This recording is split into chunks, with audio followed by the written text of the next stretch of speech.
In the previous video, we studied about the plane mirror, how the images are formed by the plane mirror, and what are the images properties of the images formed by the plane mirror, lateral, inversion, etc. And in this video, we will study about the two more types of the mirrors as concave mirror and convex mirror. So first of all, we will study about the types of mirrors.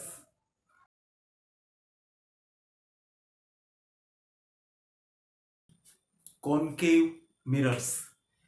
Concave mirrors ऐसे mirrors होते हैं जिनके अंदर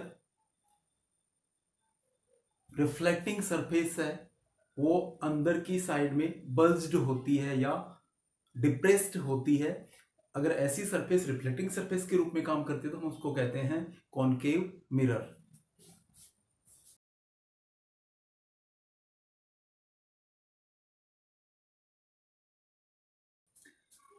The mirrors in which their reflecting surface is bulged, depressed or recessed inside. This type of mirrors are known as concave mirrors. For example, if there is a surface, a mirror, in this type of object, if we polish at this side, as we studied in plane mirror, that in plane mirror we make as here is the silver coating, and after silver coating we paint it as red color to protect the silver color, and now we can see that this surface is bulged inwards. So this surface acts as the reflecting surface. इसमें हम देख सकते हैं कि जो raise है light की वो उस सरफेस के ऊपर गिर रही है जो अंदर की साइड में धसी हुई है, बल्ज्ड है, डिप्रेस्ड है, इस साइड पे नहीं जो कि बाहर की तरफ उभरी हुई है। तो इस तरह के जो मिरर्स होते हैं उनके अंदर ये जो पार्ट है ये है पॉलिश्ड,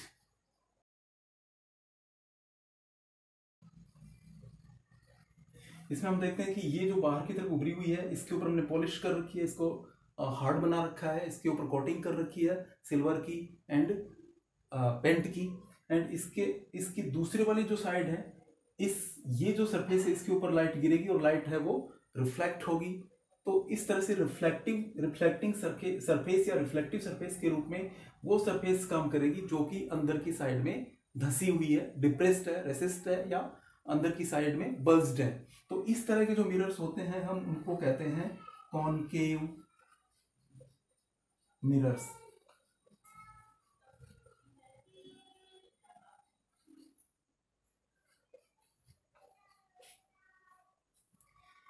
ये जो मिरर्स होते हैं इनको एक और नाम हम देते हैं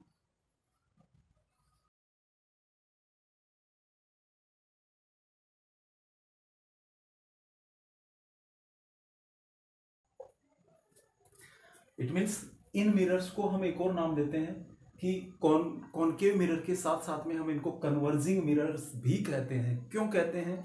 क्योंकि इन मिरर्स के ऊपर जो भी लाइट गिरती है वो उसको एक जगह पे इकट्ठा करते हैं या फोकस करते हैं या कलेक्ट करते हैं, और जो कलेक्ट करते हैं, फोकस करते हैं, इकट्ठा करते हैं, उस तरह के मिरर्स को हम कहते हैं कन्वर्जिंग मिरर्स।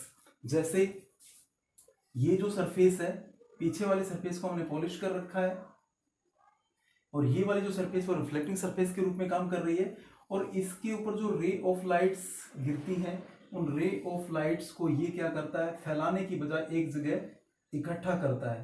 तो ये इंसिडेंट रे है जो इसके ऊपर गिर रही है और ये इससे रिफ्लेक्टेड रे है, और ये जो रिफ्लेक्टेड रे है ये एक पॉइंट से पास हो रही है, और या ये कह सकते हैं कि ये जो रेज होती हैं ये रेज एक जगह पे इकट्ठा हो जाती हैं। तो इस तरह से हम देखते हैं कि ये जो रेज हैं ये इस तरह से एक जगह पे कलेक्ट हो रही हैं, और इस कारण से इनको हम कहते हैं कन्वर्जिंग मिरर्स।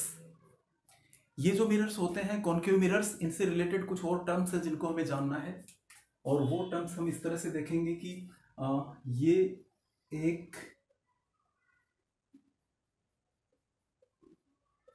कॉनकेव मिरर है, इसका ये जो पॉइंट होता है सेंटर पॉइंट, इसको हम बोलते हैं पोल,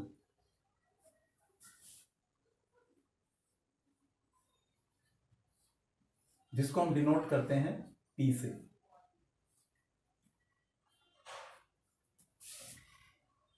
अगर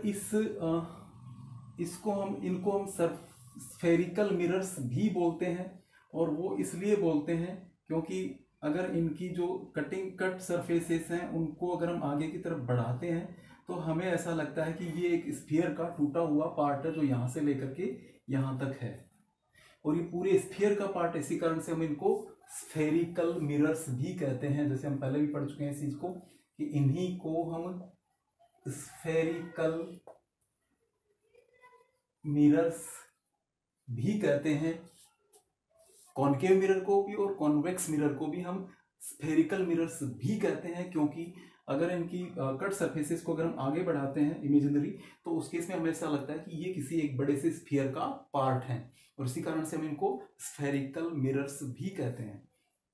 अब अगर एक हम ऐसी लाइन खींचते हैं, ये जो स्फीयर है ये मान लीजिए कि इसका सेंटर है, तो हम एक इमेजिनरी लाइन खींचते हैं जो कि इसके सेंटर से होते हुए पास हो। तो यहाँ ये इसका ये जो पॉइंट है इसको हम C से डिनोट करते हैं, और ये जो चीज होती है उसको हम कहते हैं सेंटर ऑफ कर्वेचर, और उसको हम डिनोट करते हैं कैपिटल C से।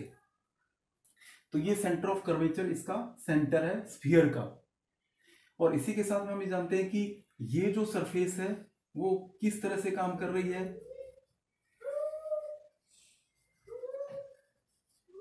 रिफ्लेक्टिंग सरफेस के रूप में काम कर रही है।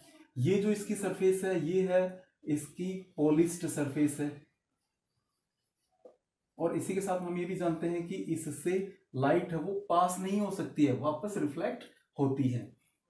ये जो यहां से लेकर के ये जो डिस्टेंस है इसकी, इसको हम इसका कहते हैं, इसको हम डिनोट कर सकते हैं M एंड N से, और इसको हम इसका कहते हैं एपर्चर।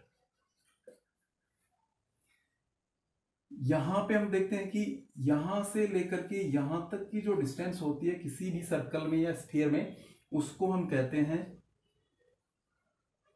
रेडियस।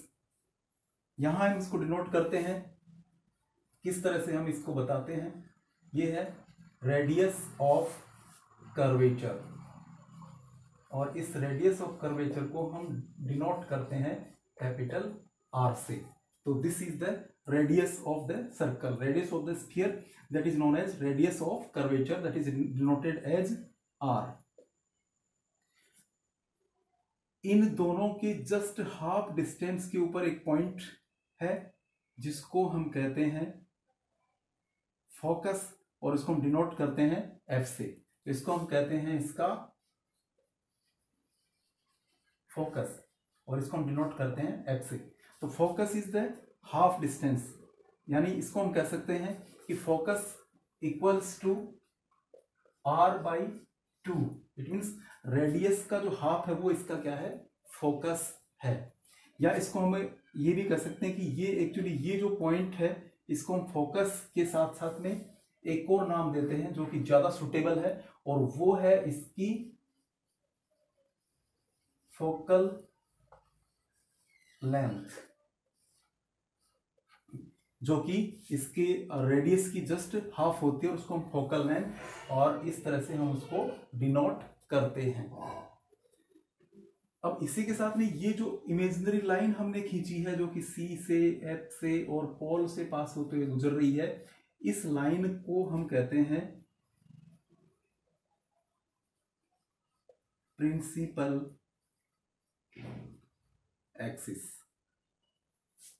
और ये जो प्रिंसिपल एक्सिस है जो कि एक इमेजिनरी लाइन है जो कि C से लेकर के P तक मेनली है, तो ये जो लाइन इमेजिनरी हम खींच रहे हैं जो कि इनसे पास हो रही है C से F तक, F से आगे तक, इसको हम कहते हैं प्रिंसिपल एक्सिस। ये जो कुछ टर्म्स हैं जिनको हम आगे, इनसे जो इमेजेस वगैरह बनती हैं, कैसे बनती हैं, कहाँ पे बनती है, तो ये टर्म्स हमारे काम आएंगी। तो जैसे इसका सेंटर पॉइंट है, पोल है, ये इसकी लेंथ है, ये इसका एपर्चर है, ये इस साइड में इसके पॉलिश्ड सरफेस है, इस साइड में रिफ्लेक्टिंग सरफेस के रूप में काम करेगी। ये जो पूरे स्फीयर का सेंटर है इसको हम सेंटर ऑफ कर्वेचर बोलते हैं। सेंटर ऑफ कर्वेचर से लेकर के पोल तक की जो डिस्टेंस है उसको हम रेडियस ऑफ कर्वेचर बोलते हैं। रेडियस ऑफ कर्वेचर का जस्ट हाफ डिस्टेंस पे जो पॉइंट है उसको हम कहते हैं इसकी फोकल लेंथ। और ये जो लाइन इमेजनरी हम खींच रहे हैं जो कि सी और पी एफ से पास हो रही है, इसको हम कहते हैं प्रिंसिपल एक्सिस। और ये जो टर्म्स है वो हमारे काफी काम आएंगी जब हम आगे देखेंगे कि इनसे इमेज है वो कैसे फॉर्म होती है। अब हम देखेंगे कि कॉनकेव जो मिरर है उससे इमेज कैसे फॉर्म होती है, और कॉनकेव मिरर से इमेज फॉर्मेशन के लिए हम कौन से रूल्स को फॉलो करते हैं। यहाँ पे मुख्यतः 4 रूल्स हैं जिनको हम देखेंगे कि किस किस तरह से हम उन रूल्स को फॉलो करते हैं। सबसे पहला रूल ये कहता है कि व्हेन रे of light false parallel to the principal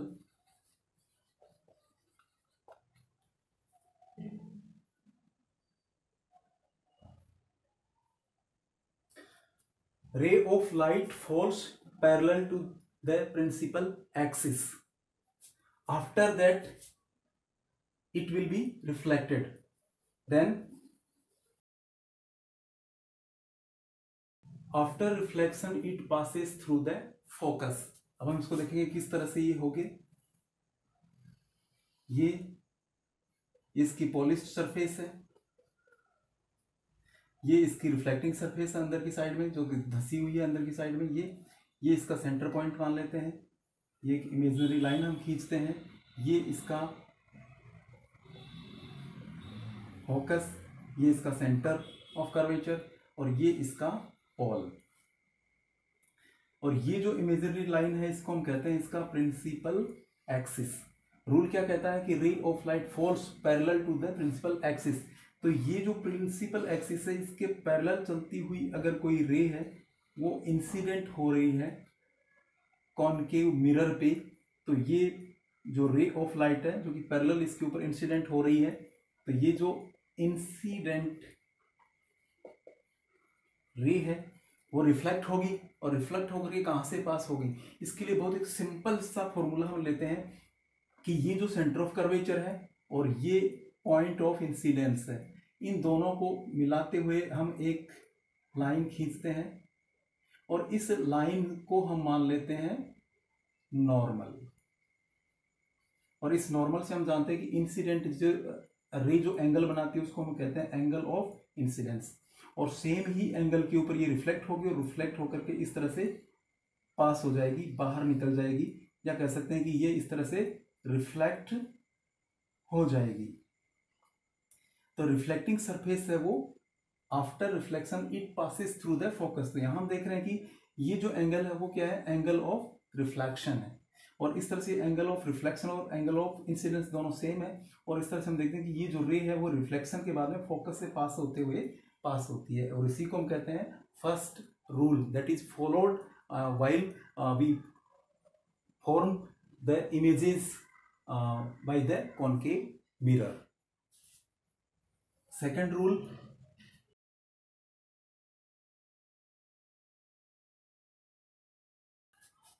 second rule कहता है कि जब रे ऑफ लाइट फोकस से होते हुए पास होकर के रिफ्लेक्टिंग सरफेस या कॉनकेव मिरर पे गिरती है तो रिफ्लेक्ट होने के बाद वो प्रिंसिपल एक्सिस के पैरेलल पास हो जाती है।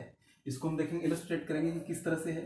यही कॉनकेव मिरर किस तरह का होगा, अंदर की साइड धसी हुई पार्ट है, इस साइड में हम पॉलिश करेंगे, इससे लाइट पास नहीं हो सकती है। और यहाँ हम देखेंगे कि ये जो पार्ट है इसका सेंटर वाला, ये इसका पोल, ये इसका फोकस और ये इसका सेंटर ऑफ कर्वेचर। अब ये कहता है कि जो रे इसके ऊपर गिर रही है, इंसिडेंट हो रही है, वो फोकस से पास होते जा रही है, यानी फोकस से पास होते हुए वो इसके ऊपर इंसिडेंट हो रही है। तो ये जो रे है वो क्या है, इंसिडेंट रे है। अब ये कहता है कि ये किस तरह से वापस रिफ्लेक्ट होगी, तो गिर रही है, इंसिडेंट हो रही है, तो रिफ्लेक्ट कैसे होगी। इसके लिए अगेन एक छोटा सा फॉर्मूला, सिंपल सा फॉर्मूला हम लेते हैं कि सेंटर ऑफ कर्वेचर से हम एक लाइन खींचते हैं इमेजिनरी, और वो लाइन हम मान लेते हैं नॉर्मल। अब हम जानते हैं कि रिफ्लेक्शन ऑफ लाइट में जितना एंगल इंसिडेंट रे जो बनाती है, रे एंगल ऑफ इंसिडेंस, और उतना ही एंगल पे ये क्या बनाएगी, रिफ्लेक्टिंग जो रे है, रिफ्लेक्टेड रे है, ये रिफ्लेक्टेड रे है, ये इसके साथ में उतने ही एंगल पे बनाते हुए वापस पास हो जाएगी। तो यहाँ हम देखते हैं कि ये जो रे है वो फोकस से पास होके जा रही है, और रिफ्लेक्शन के बाद में, यहाँ से रिफ्लेक्शन होने के बाद में ये लौट रही है, और ये इस लाइन के पैरेलल है। तो इस तरह से, और ये जो लाइन है वो क्या है, प्रिंसिपल एक्सिस है, तो ये प्रिंसिपल एक्सिस किससे होते हुए क्या है, पास हो जाती है। तीसरा रूल जो है वो कहता है रे ऑफ लाइट थ्रू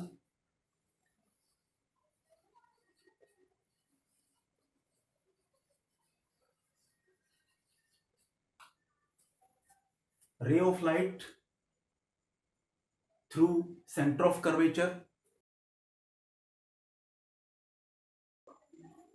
अगर कोई रे of light centre of curvature से होते हुए इंसिडेंट होती है कॉनकेव मिरर पे, तो कॉनकेव मिरर से जो रे रिफ्लेक्ट होकर के जाएगी वो सेम पाथ को फॉलो करते हुए सेम ही रास्ते में, सेम जहां से आई है वहीं पे वापस लौट जाएगी।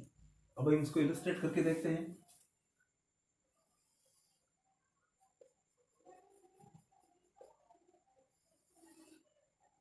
ये इसका पोल, ये इसका फोकस, ये इसका सेंटर ऑफ कर्वेचर। अब रूल क्या कह रहा है कि कोई रे है जो सेंटर ऑफ कर्वेचर से पास हो रही है, तो ये जो सेंटर ऑफ कर्वेचर है इसका, इससे पास होती हुई कोई रे है जो कि इंसिडेंट हो रही है, और ये जो रे है वो क्या है, इंसिडेंट रे है। इसकी डायरेक्शन क्या है, सेंटर ऑफ कर्वेचर से पास होते हुए वो इंसिडेंट हो रही है कॉनकेव मिरर पे। रूल क्या कह रहा है कि आफ्टर रिफ्लेक्शन ये है कि किसी और डायरेक्शन में ना जाकर के, अब इसके साथ में हम ये देखते हैं कि जो हम नॉर्मल खींचते हैं वो क्या होगा, सेंटर ऑफ कर्वेचर से, ये पॉइंट ऑफ इंसिडेंस है, और ये सेंटर ऑफ कर्वेचर, इसी से हम क्या खींचेंगे, नॉर्मल। तो नॉर्मल के साथ में ये एंगल क्या बनाएगी, जितना एंगल ऑफ इंसिडेंस है उतना ही क्या होता है, एंगल ऑफ रिफ्लेक्शन, दोनों सेम है, और इस कारण से ये जो रे है वो सेम ही डायरेक्शन में वापस भी लौट जाएगी। तो ये तीसरा रूल कहता है कि जब कॉनकेव मिरर पे सेंटर ऑफ कर्वेचर से होते हुए कोई रे ऑफ लाइट इंसिडेंट होती है तो सेम पाथ को फॉलो करते हुए वापस निकल जाती है।